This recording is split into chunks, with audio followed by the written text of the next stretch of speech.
Hey, grandparents, continuing the art of storytelling for this month, let's talk about our lives as unfinished stories and the art of becoming.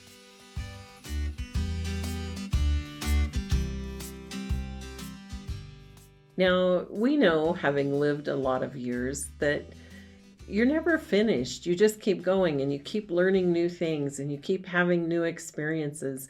And if we're wise, we are constantly becoming a new person. We're building on the things that we've learned in the past. We're getting better. We're learning to be wiser. And we can encourage that in our grandchildren. So I have a couple of action steps for you to take to do that. First of all, talk about life with your grandchildren in terms of chapters, that they have a story to tell and there will be different chapters in their life. There's the baby years, the infancy, toddler years, and you can show them pictures of them when they were little and talk about it. And then there's school years, their young adulthood, and if they're not into these older stages yet, prepare them. They're going to have marriage, career, family years of their own. They'll go through some of the trials of parenting. One day they'll be grandparents themselves, which will be hard for them to imagine when they're little, but they can't quite picture themselves with gray hair and looking a little rough around the edges, shall we say, a little wrinkly around the edges. But talk them through that process and prepare them that every chapter of their life will be different and they build upon each other, that this moment is just one moment. So whether it's a happy moment or a sad moment or a stressful moment, there will be many more to follow, and they can have confidence and hope in the process if you teach them about life from this angle.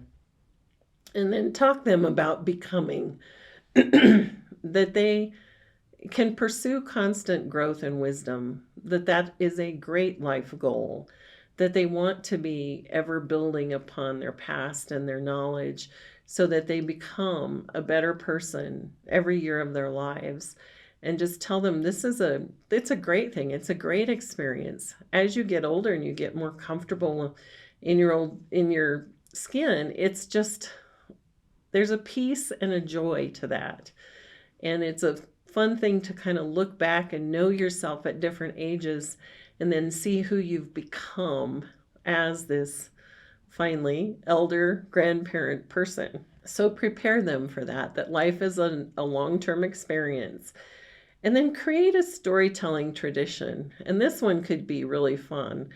Have family members tell family stories. Now, some of us fall into that habit naturally, and we tell the same stories over and over and over. We all have somebody in our family who does that. But encourage everybody to share those stories when the kids are around. Keep them age appropriate, of course, but share the family history by telling stories and watch them. Let them ask questions. If you have pictures, bring out the pictures and show them. We have family pictures that go back to, doing the farming with pitchforks and scythes and, wagons and horses. And so they don't see all those things in modern life. And so it's kind of fascinating for them to look back and see our experiences. And I'm sure when they're grandparents, maybe they'll be showing pictures of cars with wheels and now all the cars fly like they do in the cartoons. Who knows what they'll be looking back at when they're older. But create that storytelling tradition so that your grands get used to the concept of life being a very long unfolding story that is beautiful in all of its parts. Now, we would like you, if you have gone through this and you're doing some of this with your grandkids and you're encouraging them to look forward to each new day as an opportunity to add to their story, and especially if you have them starting to tell family stories, share some of the funny family stories that your grandkids might tell. I bet you'll come up with some great ones. Take care and be grand.